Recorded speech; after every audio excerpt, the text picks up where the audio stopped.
Generator automatic AMF panel power own automatic generator on చేస్తుంది. Power రాగానే generator automatic cut off చేస్తుంది.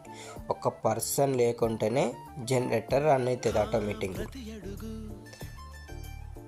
Panels కావాలంటే కింద ఉన్న నంబర్ కాల్ చేయండి. మన ప్యానల్ డిజైన్ వచ్చేసి జనరేటర్ కేవిన్ తగ్గట్టు అండ్ ఎలక్ట్రికల్ సిటీ మీటర్ తగ్గట్టు డిజైన్ చేస్తాం. మనం లోడ్ చెక్ చేసి ప్యానల్ డిజైన్ చేస్తాం. కస్టమర్ స్కోప్ తగ్గట్టు మనం 8 వైజ్లోనే పెట్టచ్చు అండ్ కాంటాక్ట్తోనే పెట్టచ్చు. కాంటాక్ట్ కావాలంటే కాంటాక్ట్ అండ్ 8 కావాలంటే 8 కస్టమర్ స్కోప్ని బట్టి.